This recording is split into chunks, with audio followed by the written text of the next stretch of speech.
Alright, ito na nga ang part 2 ng aming Puerto Galera. And sa last video nga ay kararating na namin ang Puerto Galera. After namin ilagay mga gamit namin, naghanap na kami ng makakainan. At sobrang ganda ng panahon, di mo naman blue na blue yung langit at pati yung dagat. At dahil weekdays, konti lang ang mga tao, so hindi siksikan. At hindi kami makipag-agawan kung saan kami yung makakakain. Thank you.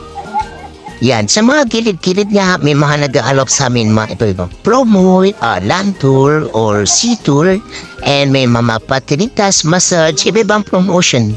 And eto na nga, pasalabit pa ako. Ganda kasi. So, sayang ba, diba?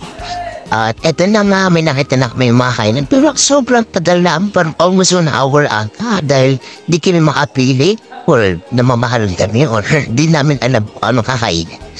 So, pero masarap yung napili kong pagkain, nakalimutan. Parang fried chicken ata. Sightseeing muna kami habang inaantay namin ma-serve yung order namin. And eto na nga, nakabalik na kami and wow, may windmill ang Mindoro. And dahil nga sa 5th floor kami, kitang-kita namin yung taas, yung paligid. Tama ba Tagalog? Eto na nga, after namin kumain, naghanda na kami para sa amin. Sea tour, ang first adventure namin dito sa Puerto Galera. And buti na lang sobrang ganda ng panahon at sobrang init na ito. Tikman matigat kung 9 a.m. or 10 a.m. or 11 a.m. Minute mo, parang hanggang 2 p.m. Charot lang. Pero sobrang init na ito. Buti na lang nakapag-lotion ako na ito. Kontra sa mamiting or takot kang mamiting. At na medyo nilalaro-laro na lang namin kahit sobrang init na yan. Pero kasi sobrang ganda ng panahon kaya eto, ina-enjoy na lang namin kahit bilad na bilad kami sa si Kuya naman parang tuwang-tuwa kami ibilad sa tirik ng araw. Andito lang pala si Joy. Si Joy na hinahanap ni Mark. Ayun. And eto, actually, naghahanap kami ng mga magagandang place na pwede pang IG, pang post sa Facebook. And medyo malayo-layo din mga nilalahat namin dito. Hindi man malayo, malapit-lapit lang. Pero dahil mainit, actually di na nga, kahit sobrang init yan, hindi na namin inihinda. Kasi sobrang ini-enjoy na lang namin yung view, yung kumpanya ng bawat isa. At eto na nga, sa may barko na kami ni Luffy. Joke lang. Dito yung side. Sabi ni Kuya, mga replica na ng Teutonet. Kung anon. Actually, may sinasabi siyang history, pero dahil di ako nakatinig, so may pa-exam siya.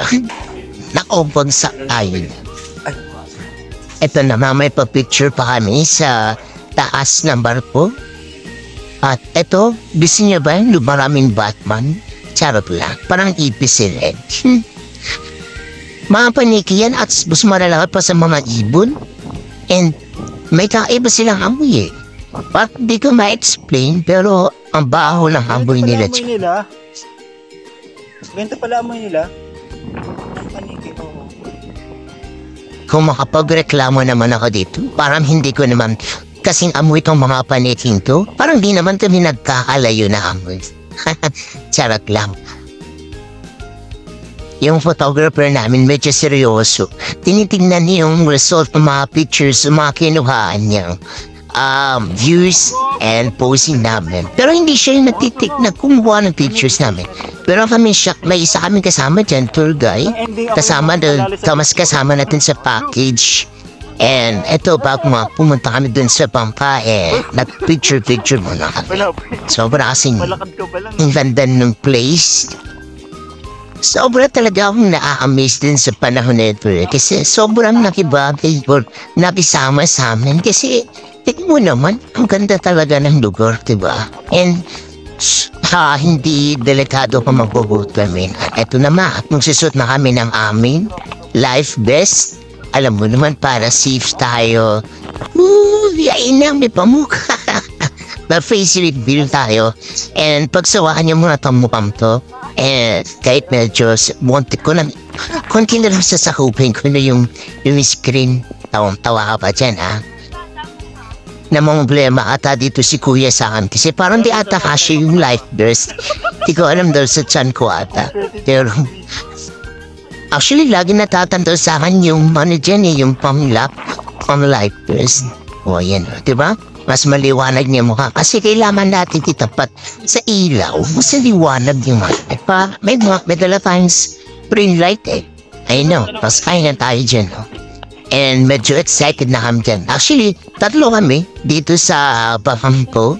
And yung 2 pairs, yung magjojowa, syempre hiwalay sila din. Limited lang pwede sa isang bangka at hindi kami pwede sama-sama. Kasi maliit lang talaga siya. Dito medyo maingay na rin yung mga kasama ko. So excited na sila.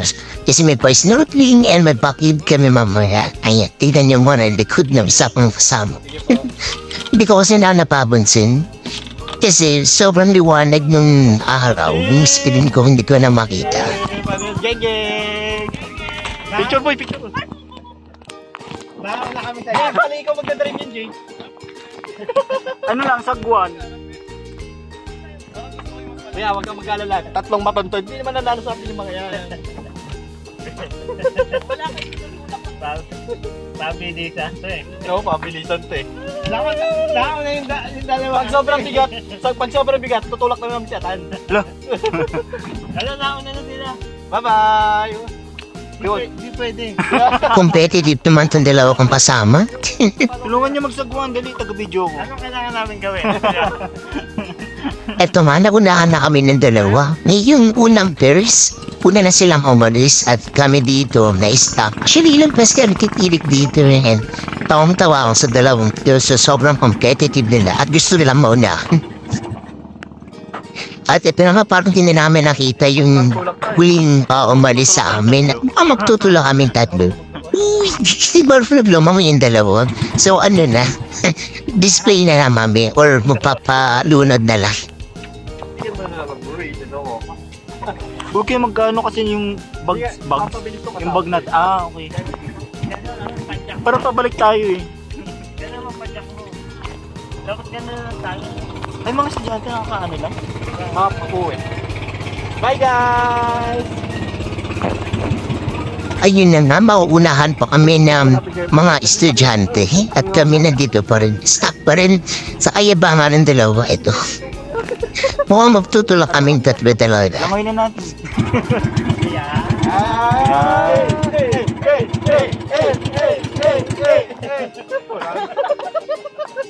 Ayan, sayang yung energy.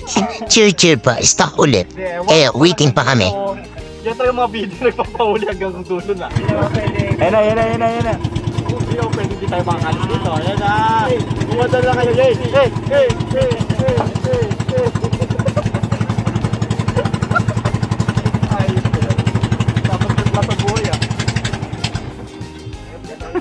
Eto nga, tumirik na naman kami at sabi niya nung isang kasama ko, ganito talaga pagbida at papabugbog sa dulo. Mukhang kami hanggang tulo tumitikirik kami na titirik dito. Makakarating pa ba kami? At hindi ko na maalala kung ilang beses kami tumirik dito. Pero ine-enjoy na lang namin 3 kahit nahuli na kami. Kasi we're looking forward to see her kung ano yung may experience namin mamaya. Uy, bakit may pa-English? Baka tumirik na naman kami ulit. Pero tingin ko tuloy-tuloy na ito eh. At hahabulin na namin yung mga nauna sa amin. Pero ay naman, kahit maaraw at maganda yung panahon, basang-basa pa rin kami dito. At ito kasi yata yung first time kung sumakay sa maliit na bangka at yung inaalala ko rin dito yung mga gamit namin eh. Siyempre, kat andun yung wallet tsaka cellphone namin eh wala kaming plastic bag or pump counter dun sa pagbasa. Kaya itong masama ko, nag-aalala sa mga gamit niya kasi mas mahalaga yung mga gamit niya or wallet niya. Siyempre, di kami makakauwi kapag wala Ito na nga at medyo dumidiskarte kami paano hindi mababasa yung bag. Kasi ako lang yung may dalang bag dito eh. And yung bag ko, side bag lang and maliit lang ang tela. Hindi talaga siya pang waterproof. So, iniisip namin kung ilalagay ba namin siya dito sa ilalim nung bangka dun sa may nakikita niyo yung butas na yun. Doon namin siya ilalagay or isasabit namin. Pero ayun, nag-discussion kami dito. Discussion? Keratin? Inaulit-ulit bad trip. Wala na kasi akong masabi. Pero on the way na kami dito para dun sa aming first adventure, yung mag-cave kami. And tingin ko sa next video na siya. So, enjoy na lang natin. Ay naman. Hindi na siya magpaparisan niya. Ilalagay talaga yung bag. So, isasabit na lang. Uy, may pakilikili rin din. Makakauwi na pare-pareho. Matutuwa kaya siya kung makikita niya to. At focus lang sa tropa ko yung camera. Pero ay nakakabuti na lang at maganda talaga yung panahon. At hindi masyadong malakas yung alon. At eto na nga at hindi na kami titirik neto at habulin na namin yung mga nauna namin mga kasama. And ayun, kita-kita na lang kami doon. Bye!